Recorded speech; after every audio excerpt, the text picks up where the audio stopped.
जय जगदंब, नमो आदेश. मी तन्वीताई पुणेकर आपल्या सर्वांचं सहर्ष स्वागत करते. बरेच दिवस झालं व्हिडिओ तयार केला नव्हता किंवा व्हिडिओ बनवता आला नाही. कामाच्या व्यापामुळे राहून गेलं. आता तुम्ही असं म्हणताल, प्रत्येक वेळी ताई तुम्ही असंच म्हणता, की काम, काम, काम. एवढं काय काम असतं तुम्हाला? आता तुमच्यासारखेच बरेचसे भाविक आहेत, जे बरेचसे भागातून येणारी लोकं आहेत, ते बांधणीसाठी येत आहेत आणि दिवसाला 5 लोकं जरी बोलवली, तरी एका बांधणीला 1.5 ते 2 तास जात आहे. जी लोकं आलेली आहेत, जे मुंबई, कोल्हापूर, सातारा, सांगली ह्या भागातून आलेले आहेत, त्या लोकांना तर माहितीच आहे, की बांधणीला आल्यानंतर खूप उशीर लागतो आणि बांधणी कार्य करता करता मला अक्षरशः संध्याकाळी 9 वाजतात. म्हणून मला काही व्हिडिओ तयार करायला भेटला नाही. तर आज जरासा टाईम होता. आज मी जास्त लोकं बोलवलीही नव्हती. तर म्हटलं आज आपण व्हिडिओ तयार करावा.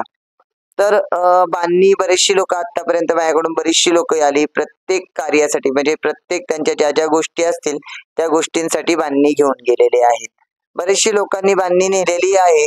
साधना करतही आहेत. जी काही लोकं आहेत बरेचशी म्हणजे मी सगळेच म्हणत नाही, पण 100तून 10 ते 20% लोकं आहेत, त्यांची साधना करत नाहीत किंवा त्यांची साधना होत नाहीये.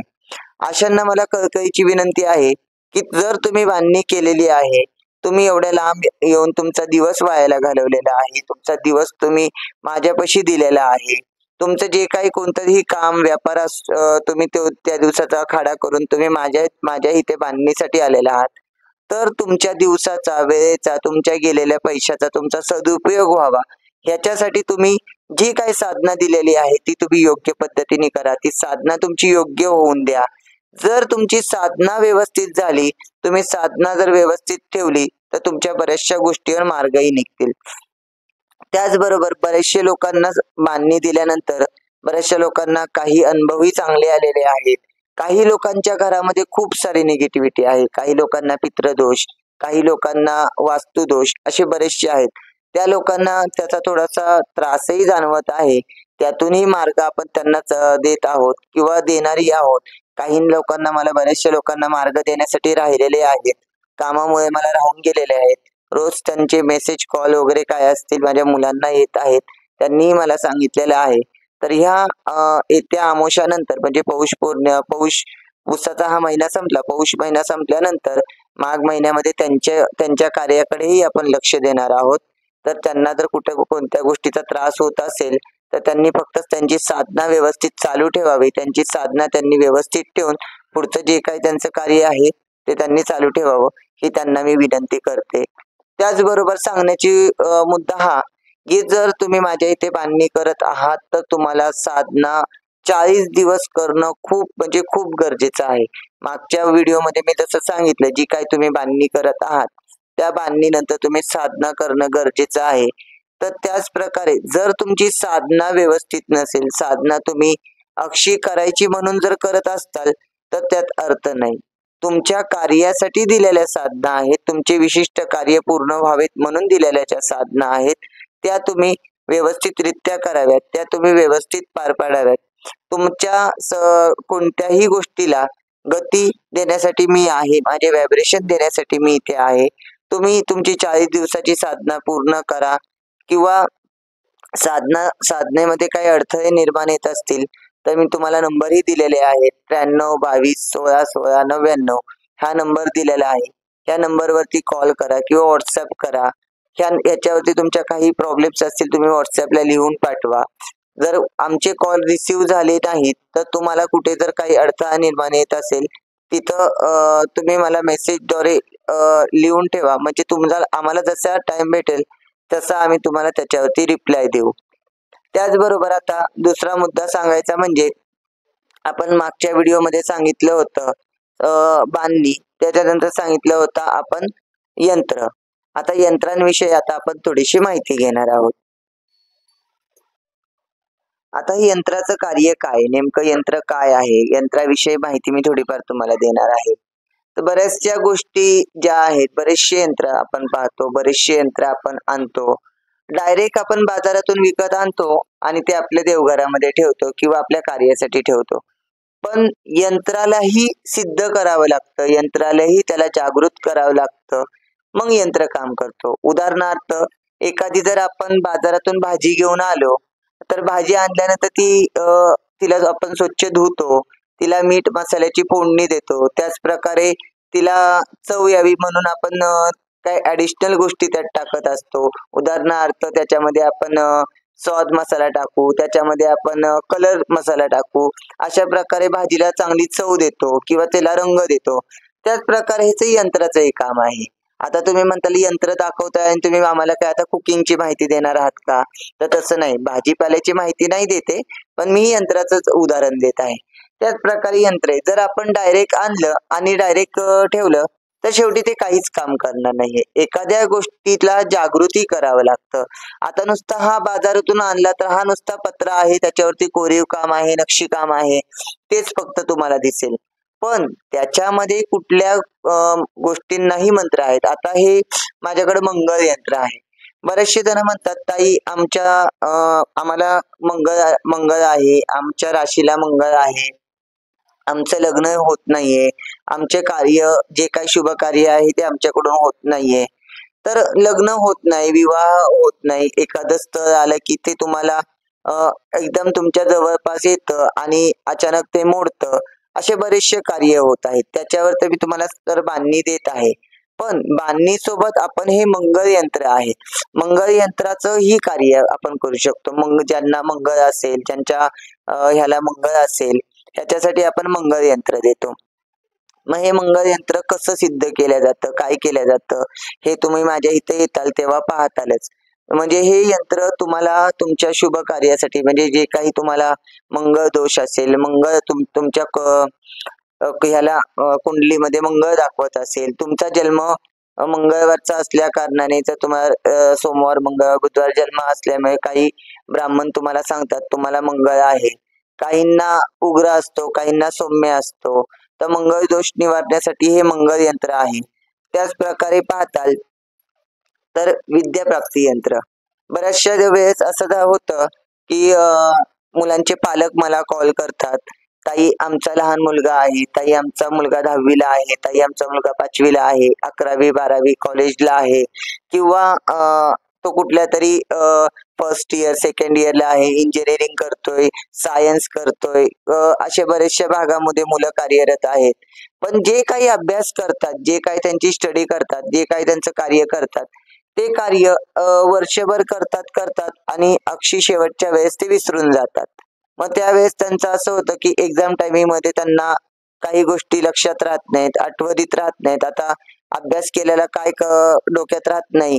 त्याच्यासाठी आपण विद्या प्राप्ती यंत्र आहे. सरस्वतीने जी काही आपल्याला विद्या दिली, ती सरस्वतीचा आपल्या आपल्या मस्तकावरती हात राहावा, ती आपल्या पाठीशी उभी राहावी, ह्याच्यासाठी विद्या प्राप्ती यंत्र आहे. हे यंत्र कार्य कसं असतं, काय असतं, हिचा बीज मंत्र काय, त्याचबरोबर हे यंत्र कसं काम करतं, जर ह्याची जर आवश्यकता असेल तर तुम्ही मला संपर्क साधू शकता. बरेच दिवस झालं बऱ्याचशा लेडीज मला म्हणत होत्या, ताई आमच्या मुलांसाठी काहीतरी करा, काहीतरी करा.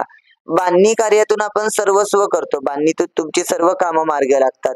पण काही गोष्टी अशा असतात की आपल्याला यंत्र तंत्रही वापरावी लागतात. शेवटी हे बघा, यंत्र घेतलं आणि मुलांनी अभ्यास नाही केला आणि यंत्रावरती सगळं झालं असं होत नाही. शेवटी यंत्र असेल तर तुम्हाला अभ्यास हा करावाच लागणार आहे. तुमचा जो काही तुमच्या मुलांचे शिक्षण आहे ते तर त्यांना करावंच लागणार आहे. किंवा आम्ही यंत्र घेतलं आणि आमची मुलं फक्त कॉलेजला जाऊन बसतील किंवा फक्त फिरत बसतील असं नाही. त्यांना अभ्यास हा करणं गरजेचं आहे. फक्त जो काही अभ्यास आहे, त्यांचं कार्य आहे, ते त्यांच्या डोक्यात राहावं. त्यांच्या ज्यावेळेस एक्झामच्या वेळेला त्यांना त्याचा उपयोग व्हावा, ह्याच्यासाठी हे विद्या प्राप्ती यंत्र आहे. त्याचबरोबर अ, 7.5 यंत्र. बरेच जण बोललेत मला, ताई आम्हाला 7.5 आहे. आमच्या कुंडलीमध्ये आम्हाला 7.5 दाखवली आहे. हे येते 7 वर्ष, येते 6 वर्ष, येते 3 वर्ष आमची 7.5 आम्हाला हटणार नाहीये. हे बघा 7.5 आपण जर पाहिलं 7.5 आपल्याला आहे किंवा 7.5चा आम्हाला कोप आहे. तसं पाहायला गेलं तर 7.5 आपल्याला कुठल्याच गोष्टीची लागत नाही. पहिली गोष्ट, जर आपण कष्ट करू आणि आपल्या कष्टातून जर आपल्याला जे काही आहे आपण चांगले कर्म करू तर आपल्याला 7.5 लागत नाही. जर तुम्ही म्हणताल आम्ही घरामध्ये बसू आणि आम्हाला पैसा येऊ दे, म्हणजे असेल हरी तर देईल पलगावरी, अशा कुठल्या गोष्टी होत नाही. हरी जरी असेल तर हरीचं नाव घेऊन तुम्हाला कार्य तर करणं गरजेचंच आहे. तुम्ही पलंगावरती बसून फक्त हरी हरी करत बसताल तर हरी तुम्हाला तुमच्या दारात आणून देणार नाहीये. किंवा मी जरी नुसतं इथं गादीवर बसून राहिले तरी जगदंबा काय मला डायरेक्टली आणून देणार नाही. मला माझं कार्य करावंच लागणार आहे. मला माझं काम करावंच लागणार आहे. मला माझं जे काही रोजचा कार्य आहे ते करावंच लागणार आहे. मी जर फक्त म्हटलं मी YouTubeला फक्त व्हिडिओ सोडत बसते म्हणजे मला जे काय असेल ते माझं उदरभरण होईल असं होणारच नाहीये. प्रत्येकाला प्रत्येकाचे कार्य आहे, जो तो व्यवसाय आहे, त्याचा त्याचा व्यापार आहे, करणं गरजेचंच आहे.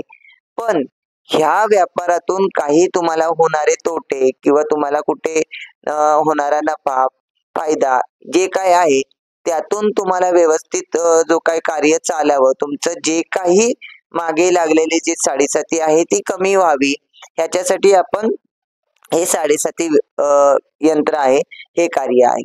याचं कार्य कसं असतं, काय असतं, तुम्हाला जर ह्याची गरज असेल तर तुम्ही मला कॉल करू शकता.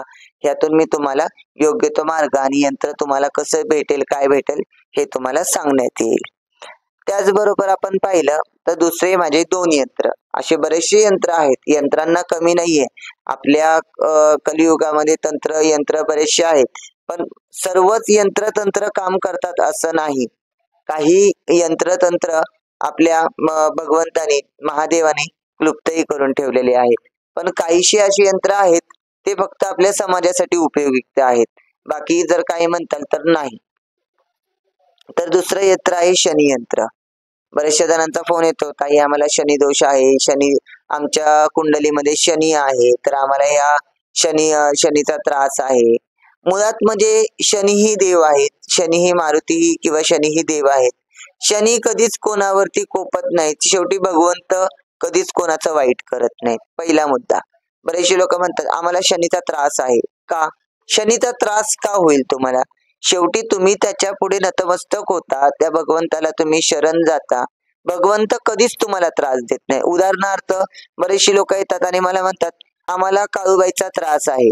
काळूबाईचा तुम्हाला त्रास नाहीये, ती जगदंबा तुमच्यावरती प्रसन्न आहे.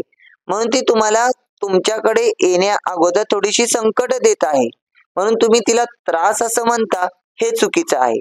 जगदंबा सहजासहजी जर एखाद्या घरामध्ये येत असेल, एखाद्या घराचं सोनं करणार असेल तर ती तुम्हाला थोडीशी त्रास देणारच आहे. तुम्हाला कुठे ना कुठेतरी त्रास होणारच आहे. शेवटी काय, टाक्याचे घाव सोसल्याशिवाय देव पण येत नाही. तर तुम्हाला कुठेतरी टाक्याचे घावही सोसावे लागणार आहेत. म्हणून तुम्ही असं म्हणताल आम्हाला काळूबाईचा त्रास आहे किंवा आम्हाला कोणीतरी काळूबाईची करणी केली. काळूबाईची करणी केली तर चांगली गोष्ट आहे ना. जर काळूबाईची करणी म्हणजे काळूबाई जर तुमच्याकडे सोडली असेल तर ती आनंदाने तुमच्याकडे आलीये. म्हणजे काळूबाईची करणी वगैरे असं काही होत नाही. करणी बाधा अशी काही होत नसते. काळूबाईची करणी कोण करू शकत नाही. उलट जर करणारा असेल तर काळूबाई त्यांनी तुमच्या घरी सोडली असेल तर चांगली गोष्ट आहे. जगदंबा तुमच्या घरात आलेली आहे. उलट जो करणारा असेल त्याच्याकडे तुम्ही जा, त्याला शुभेच्छा द्या की तू आमच्यावरती काळूबाई सोडली, जगदंबा आमच्या भगवती आमच्या घरात आली म्हणून खूप चांगलं झालं म्हणावं. पण दुसरी गोष्ट आता मुद्द्यावरती येऊन सांगते, शनियंत्र. शनियंत्राचे बरेचसे जण म्हणतात आम्हाला शनी दोष आहे. शनीचा दोष नसतो. शनीचं कार्य काही असेल, तुमच्या घरामध्ये जर कुठलं कार्य शनीचं अर्धवट राहिलं असेल, शनी महाराजांना कुठे प्रसन्न करण्यास तुम्ही कुठे कमी पडत असताल, तर त्याचं कार्य पूर्ण व्हावं किंवा ते कार्य कसं पूर्ण करावं ह्याच्यासाठी हे यंत्र आहे शनियंत्र. आता हे शनियंत्राचं कार्य काय आहे, कसं आहे ते तुम्ही मला कॉल करू शकता. तुम्हाला हवं असल्यास आम्ही हे सर्व यंत्र तुम्हाला देऊ. त्याच्यासाठी तुम्ही मला कॉल करू शकता. डिस्क्रिप्शन बॉक्स मध्ये मी माझा नंबर देणार आहे. व्हॉट्सअपचाही नंबर देणार आहे. तुम्ही मला कधीही कॉल करा किंवा मेसेज करा. कॉल जर उचलले नाहीत तर मेसेज करून ठेवावा. तुम्हाला हे यंत्र कसं दिलं जातं, काय केलं जातं, यंत्र कसं सिद्ध केलं जातं, ह्याचे बीजमंत्र काय काय असतात हे सर्व तुम्हाला सांगण्यात येतील. कारण की कसं होतं, सगळ्याच गोष्टी आपण युट्यूबला मी सांगू शकत नाही. काही गोष्ट ज्यांना गरज असेल त्यांनाच सांगावं लागतं. कसं असतं, झाकली मुठी 1.25 लाखाची, उघडली तर फुकाची. म्हणून काही गोष्ट झाकूनच ठेवाव्या लागतात, काही गोष्टी उघडकीस आणाव्या लागतात. त्याचबरोबर आता दुसरं यंत्र आपल्याकडे आहे ते म्हणजे नाव दिसत नाही आहे, व्यापार वृद्धी यंत्र आहे. व्यापार वृद्धी हे व्यापार वृद्धी यंत्र म्हणजे जे काही आपला व्यापार धंदा आहे, जसं की लक्ष्मी यंत्र झालं, गणेश यंत्र झालं, काही लोक आपल्या दुकानामध्ये व्यवसाय धंद्याच्या जागी आणतात. आणि बरेचशी लोक काय करतात, यंत्र आणतात, त्याला मागे एखादं मलम गम काय असेल तो लावतात आणि व्यापाराच्या जागी चिपकवून ठेवतात. म्हणजे व्यापाराला तुम्ही अक्षी नुसतं भिंतीवरती चिटकवून ठेवल्याने काय व्यापार तुमचा वाढणार आहे का? तुमच्याकडे येणारे जर तुमचं दुकान असेल तर दुकानामधले गिराईक वाढणार आहेत का? तर तसं नाही. किंवा तुम्ही यंत्र लावलं म्हणजे तुमच्याकडे रोजचे हजारो गिराईक येणार आहेत का? तसंही नाही. मुळात म्हणजे व्यापार वृद्धी यंत्र जो काही तुम्ही व्यापार करता, जो काही तुम्ही कार्य करता, ज्या व्यापारामध्ये तुम्ही उतरले आहात, त्याच्यामध्ये प्रगती होणं, त्याच्यामध्ये तुम्हाला बरकत होणं, त्याच्यामध्ये 2 रुपयाची चालना होणं, ह्याच्यासाठी व्यापार वृद्धी यंत्र आहे. पण नुसतं तुम्ही बाजारातून यंत्र आणलं आणि दुकानात ठेवलं की त्याने काहीच होत नाही. त्याच्यासाठी तुम्हाला त्या यंत्राचा मंत्रही असणं खूप गरजेचं आहे. म्हणजे ह्याच नाही, मी जेवढे तुम्हाला यंत्र दाखवले, प्रत्येक यंत्राला त्याचा विशिष्ट मंत्र आहे, विशिष्ट बीज आहे. जर तुम्ही त्या यंत्राचा मंत्राचा वापर करताल, त्याची साधना करताल, तर तुम्हाला त्याचा फायदा आहे. आता तुम्ही म्हणताल, ताई बांधणीही केल्यानंतर तुम्ही आम्हाला साधना करायला सांगताय आणि यंत्रही दिल्यावर साधना करायला सांगताय. शेवटी बघा, तुम्ही काही घ्या माझ्याकडून, अक्षी तुम्ही माझ्याकडून हळदी कुंकू जरी नेलं तरी तुम्हाला साधना करणंच आहे. जर तुम्ही साधना करत नसताल तर तुमची कुठलीच गोष्ट पूर्ण होणार नाहीये. साधना ही महत्वाची आहे.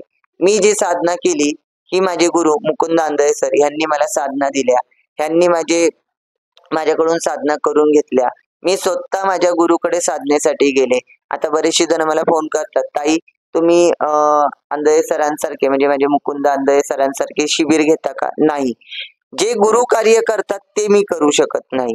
जे त्यांच्याकडे चक्र जागृती करणं, इंद्रिय जागृती करणं, हे कार्य जे तेच करू शकतात. गुरु जे करतात ते जर मी केलं तर मी एवढी मोठी नाही आहे, ती मी करूही शकत नाहीये.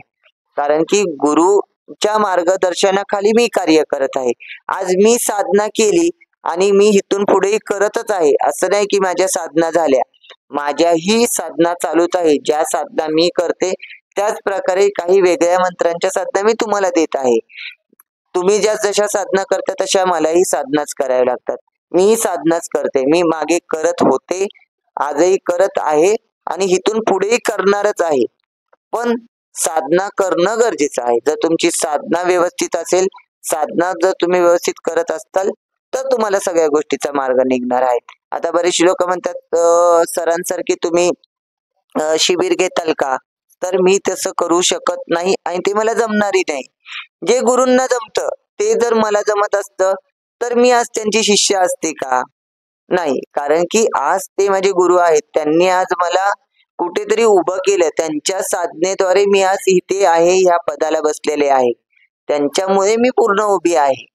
म्हणून गुरूंना जे चक्र जागृती करणं, इंद्रिय जागृती करणं, एखाद्याचा संचार असेल तो संचार मोकळा करणं, हा त्यांना पूर्णत्व जमणार आहे. हा, मी एखाद्याचा संचार मोकळा करते, त्याचबरोबर ज्ञानमाही करते. पण जे गुरु जे चक्र जागृती करतात, शिबिर करतात, तसं शिबिर मी करू शकत नाही. बरेचसे जण मला फोन करतात, ताई तुम्ही शिबिर घेता का? नाही, मी शिबिर घेऊ शकत नाही आणि योग्य शिबिर कोणच घेऊ शकत नाही. या आपल्या महाराष्ट्रामध्येच काय, पूर्ण भारतामध्ये आतापर्यंत योग्य शिबिर कोणच घेऊ शकत नाही, हे मी स्वतः सांगते. कारण की मी स्वतः माझ्या गुरुचं शिबिर केलेलं आहे. स्वतः मी गुरुच्या शिबिरामध्ये पाहिलेलं आहे. मी त्यांच्याकडून स्वतः चक्र जागृती करून घेतलेली आहे. मी आतापर्यंत विविध शिबिरं पाहिलेली आहेत, स्वतः अनुभवलेली आहे. पण कोणत्याही शिबिरामध्ये जो अनुभव मला आला नाही तो माझ्या गुरुच्या शिबिरात मला आलेला आहे. म्हणून आणि त्याचबरोबर येत्या त्या मागच्या होणाऱ्या 30 तारखेला एक कार्य होतं. मी माझ्या गुरुला फक्त फोन केला होता, माझे मुकुंद आंधळे सर यांना फोन केला होता, सर की माझं असं एक कार्य आहे ते माझं पार पडावं. सरांनी मला तेच सांगितलं, तनू तू साधना करतेस त्याच साधना तू चालू राहू दे तुझे सर्व कार्य व्यवस्थित होतील. आणि ते माझं कार्य 30 तारखेला झालं सुद्धा. त्याच प्रकारे मी तुम्हाला सांगत आहे, तुम्ही जी काही साधना करता, ज्या काही आम्ही तुम्हाला साधना देतो, त्या साधना तुमच्या योग्य पद्धतीत ठेवा. साधना तुम्ही योग्य करा. तुमच्या साधना योग्य असतील, तर तुमच्या सर्व गोष्टी योग्य होणार आहेत. त्याचबरोबर एक कोण ताई आहेत, त्या ताईंनी मला असा मेसेज केला होता, की तुम्ही सरांची बराबरी करता. नाही, मी त्यांची बराबरी करूच शकत नाही. एक दादांनीही मला मेसेज केलता, तुम्ही अर्ध्या हळकुंडाने पिवळे झालेले आहात. ऑलरेडी मी पिवळीच आहे. अर्ध्या नाही, मी पूर्ण हळकुंडाने पिवळी झालेली आहे. आणि आत्ता नाही, गेले 13 वर्ष झाली मी पिवळी झालेली आहे. कारण की ज्या वेळेला हे लुगडं माझ्या अंगावरती लागलं, हे ही साडी माझ्या अंगावरती लागली, आज 13 वर्ष झाली मी पिवळीच झालेली आहे. पण दादा, तुम्ही मला नवीन सांगू नका की मी पिवळी झाली का काय झाली. ऑलरेडी मी पिवळीच आहे, पण माझ्या गुरुपेक्षा मोठी झालेली नाहीये. आज मी त्यांच्या पायाच्या धुळीचीही मला सर नाहीये, एवढंच मी सांगते. म्हणून असे काही तुकरट कमेंट दादा तुम्ही करू नका, ताई तुम्हीही करू नका. तुम्ही आज माझ्यापेक्षा वयाने मोठे असताल किंवा लहान असताल मला माहित नाही, पण मी अर्ध्या हळकुंडाने नाही तर मी पूर्ण हळकुंडाने पिवळी झालेले. आणि पिवळं होते वेळी हेच जे माझ्या अंगावरती जी साडी आहे, हीच माझ्या अंगावर पडलेली आहे. आणि ही अक्षी शेवटच्या क्षणापर्यंत, ज्यावेळेस मी जेव्हा मरेल, तेव्हा मेल्यानंतरही माझ्या अंगावरती हीच साडी जाणार आहे. आणि मरतेवेळी आम्हाला हळदीने पिवळे करूनच नेलं जातं. म्हणून ताई, अशा चुकीच्या काही कमेंट्स करू नका. तुम्हालाही हेच सांगायचं आहे. तुम्हाला जर असं वाटत असेल, तर तुम्ही माझ्या गुरुशी बोलू शकता. कारण की अर्ध्या हळकुंडाने पिवळे होणं मला जमत नाही. पूर्ण झालेली आहे आणि पूर्णत्वच जाणार आहे. म्हणून तुम्ही अशा चुकीच्या काही कमेंट करू नका. जर कोणाला काही प्रॉब्लेम्स असेल, जर कोणाला माझ्याकडून जर बांधणी कार्य करायचं असेल, तुम्ही बांधणीसाठी मला संपर्क साधा. बांधणीसाठी तुम्हाला दिवस दिला जातो, वेळ दिला जातो, तुम्हाला तारीख दिली जाते. त्या तारखेला तुम्ही या. तुमची बांधणी कार्य, तुमच्या साधना हे पूर्ण करून करण्यात येईल. तुमचे जे काही कार्य असेल ते तुम्हाला पूर्ण करून देण्यात येईल. कुठे जर माझ्याकडून जर व्हिडिओमध्ये बोलण्यास काही चूक झाली असेल, तर तुम्ही मला मोठ्या मनाने क्षमा करावी. कारण की माझ्यापेक्षा वयाने मोठीही लोक आहेत, ती माझे व्हिडिओ पाहतात. यांना जर माझं काही चुकीचं वाटलं असेल तर सर्वांनी क्षमा करावी. सर्वांनी लाईक करा, सबस्क्राईब करा, शेअर करा. आणि थोडेसे नवीन नवीन माझे व्हिडिओ येतील ते पाहण्यासाठी, जशी तुम्ही देवघरात गेल्यावर घंटी वाजवता, तशी माझ्या चॅनेलचीही घंटी वाजवा. जय जगदंब. नमो आदेश.